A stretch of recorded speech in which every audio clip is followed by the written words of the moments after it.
Did you lose money on crypto? I hope not, but it happens to the best of us. You're probably thinking, what are my options? This is the second part in a 4-part series about cryptocurrency and taxes.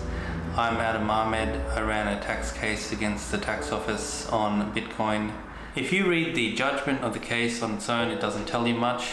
There's a long passage in there where the judge is talking about rum, and I'm sure that's very entertaining, but it doesn't give you a lot of detail. But last week I did a video where I went through what we said and what the judge said about it and the opportunities that creates. And then I said this week I was going to talk about what your options are if you've lost money on crypto.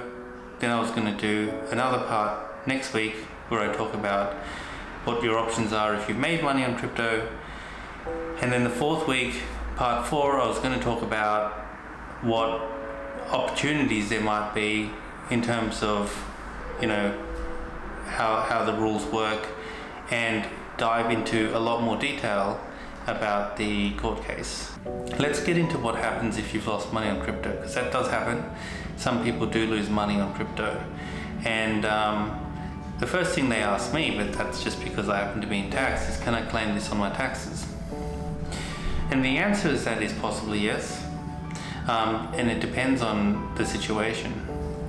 So generally speaking, the rules on this are pretty similar to what would happen with shares. When the market goes up, people make a lot of money on shares. That's been around for decades. And then when the market goes down, people lose money on shares, and then they wonder what to do. So the general position might be, hey, this is a capital gain if it goes up, and if it's capital loss, it goes down.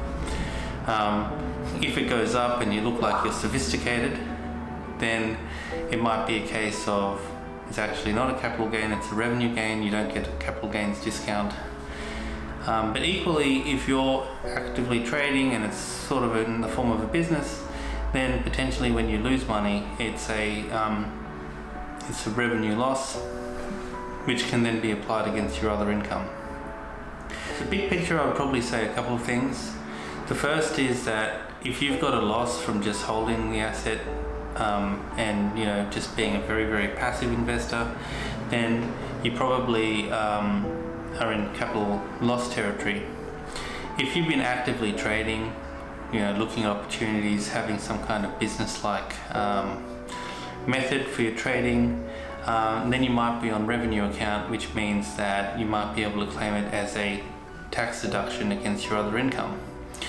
Now, if you've got a job, one of the things that you need to think about before you are able to apply it against your income from your work is the non-commercial loss rules. And if you have a look at those, they basically say that you have to meet a certain number of conditions before you can apply a business type of loss against your salary type of income. And so it might be worth having a look at those and just saying, do you meet those criteria?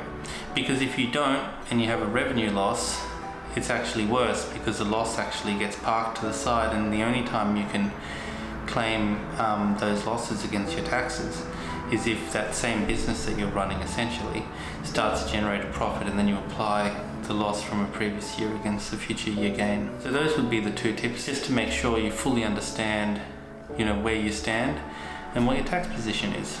So I hope that's been helpful. If you have any questions, please do reach out. Happy to help anytime. Otherwise, I'll see you next time.